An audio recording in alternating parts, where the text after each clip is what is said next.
तुम्हारा मन इतना मलिन क्यों है? गुरुदेव, आज मैं बहुत चिंता में पड़ा हुआ हूँ।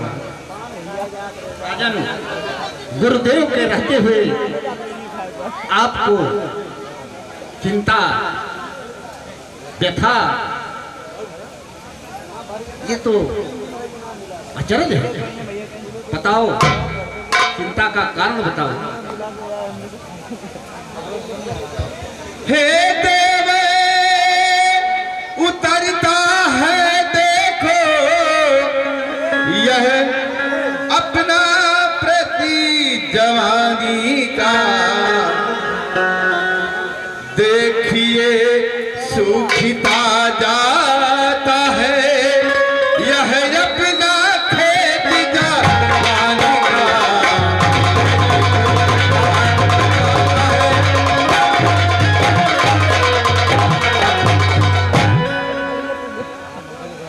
गुरुदेव, तो वृद्धा अवस्था वीरानी है,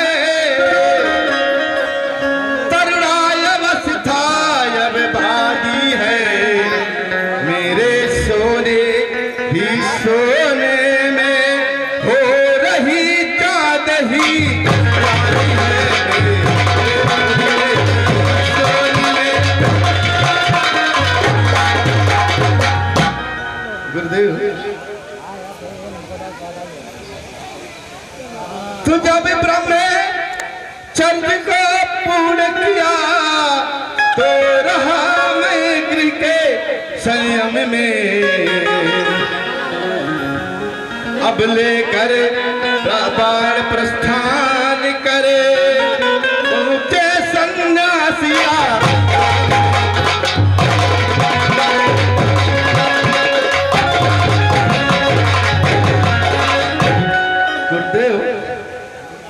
तो पिछले पुरखों के समान मुझे तपोबनी जाने दो, हो गया राज के योगी राज, हो गया राज के योगी राम, उसको अब राज चला।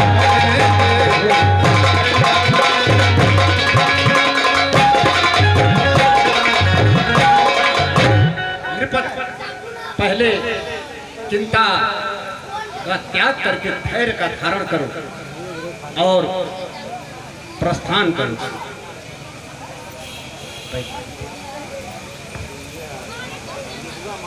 नृपत, यह है उचित विचार, यह है उचित विचार। मैं भी इस प्रस्ताव को करता हूं स्वीकार। विचार है, हर पिता का यह धर्म होता है, जब उसका पुत्र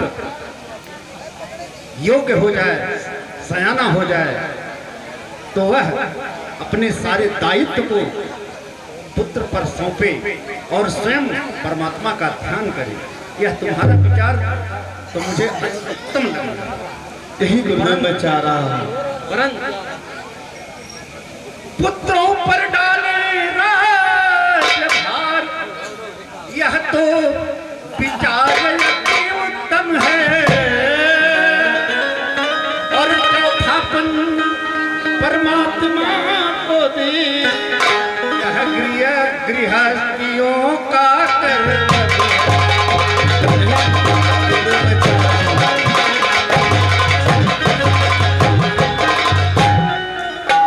राजन, अरे अवधेश से आपकी यह बातें मन के संयम पर निर्भर है।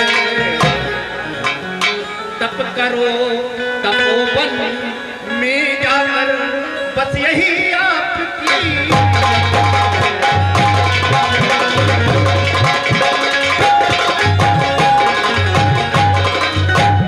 अवधेश, आपका ये विचार अति उत्तम है और तप और त्याग ये आपके मन के संयम पर निर्भर करता है। इसके लिए जरूरी नहीं है कि आप किसी वन में जाकर तपस्या करें। अरे यह तो आप घर में रहकर भी कर सकते, अपने घर में रहिए, तपस्या कीजिए। ऐसे आज्ञा गुरुदेव। राजन, घर ही में करे एकांत बाप आराधन, उस ब्रह्म तत्व का हो और चिंताओं का हो बहिष्कार, आवाहन आत्मसत्ता।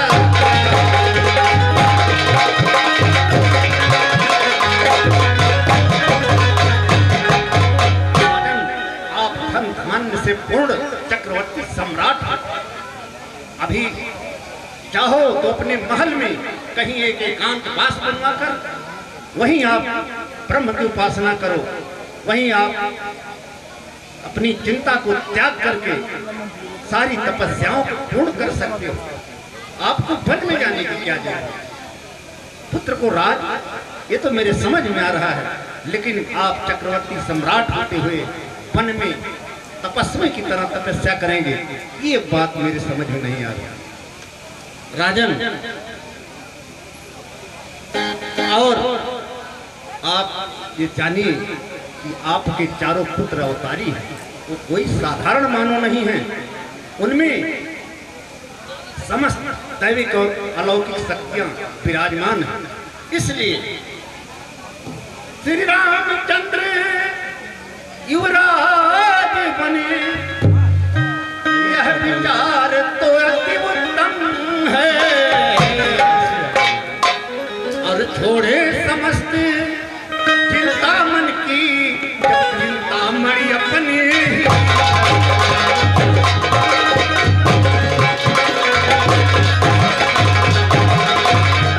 राजन, श्री राम जो समस्त धरती और समस्त प्राणियों की चिंता हरने वाले हैं, उनका पिता इतना चिंतित और इतना मनी, आपको किसी वन में जाकर तपस्या करने की क्या जरूरत है? राम तो स्वयं हर चिंताओं को हरने वाला सुखों का सागर आपका पुत्र है, फिर आप ऐसा क्यों करना चाहते हैं? ठीक है, यदि आप राम को युवराज बनाना ही चाहते हैं तो ये विचार तो उत्तम। परमात्मा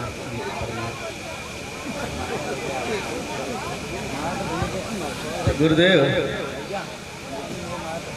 तो परमार्थी मार्ग में ही जाकर हम जीवन शेष बिताएंगे। अब कुंवर तुम्हारे रामचंद्र शासन का कार्य चलाएंगे।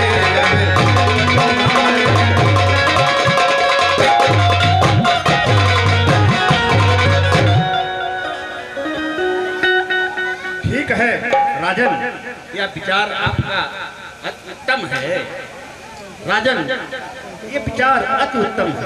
राम एक योग पुत्र है और आपका वरिष्ठ पुत्र है, इसलिए आज तक की जो परंपराएं आई हैं कि बड़े पुत्र को राज्याभिषेक किया जाता, बड़े पुत्र को राजा बनाया जाता, यह विचार अति उत्तम है। और मेरे विचार से भी राजा, मैं भी यही चाह रहा हूं। है राम मधुर भाषी निर्मल और न्यायी है, बल निधान भी है और मगमग दूरदर्शी भी है, शाही ज्ञानवान।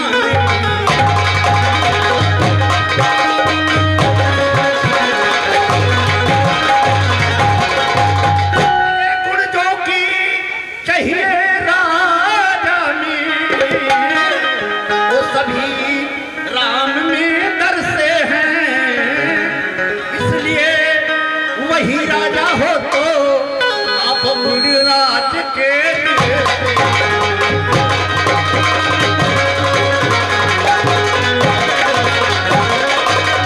अत्युत्तम विचार है।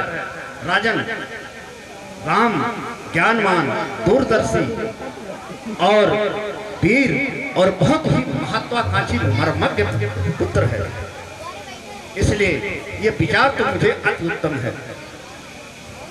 ठीक है गुरुदेव, आपकी आज्ञा है तो मैं वही करूंगा, लेकिन इस लग्न का, राज तिलक का कुछ समय मुहूर्त बताइए, कब है?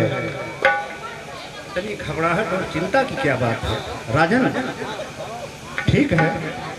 अगर आपका यही विचार है तो मैं देखता हूँ। देख के बताइए गुरुदेव।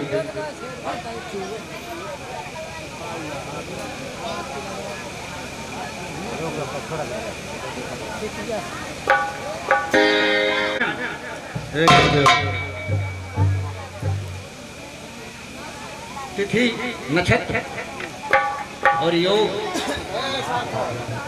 और दिन सब कुछ देखते हुए मुझे एक शुभ लग्न तो कल ही मिल रही है। कल ही राम का राज्याभिषेक कर दिया गया। बहुत बढ़िया है, कल ही हो जाएगा। हाँ, मैं जानता हूँ कि हमारा सम्राट हर धन धान्य से परिपूर्ण है, वह किसी कार्य को क्षण भर में ही करा सकता है। और आगे का दिन बढ़ाना खींचना ये उचित नहीं रहेगा। नहीं गुरुदेव। तो ठीक है राजन, मेरे आज्ञा अनुसार आप राज्याभिषेक की तैयारी कीजिए। मुझसे जो सहयोग हो बने पड़ेगा मैं भी करता रहूँगा। जैसे आज्ञा गुरुदेव। ठीक है, और कुछ ना? नहीं गुरुदेव, बस मैं आपकी आज्ञा का पालन करूंगा। और यूं मस्त करो, जैसा हो वैसा करो। प्रणाम गुरुदेव। आयुष्मान भव, आयुष्मान भव। ईश्वर बढ़ाए तेज और प्रताप की। जाइए और अपनी तैयारियां कीजिए।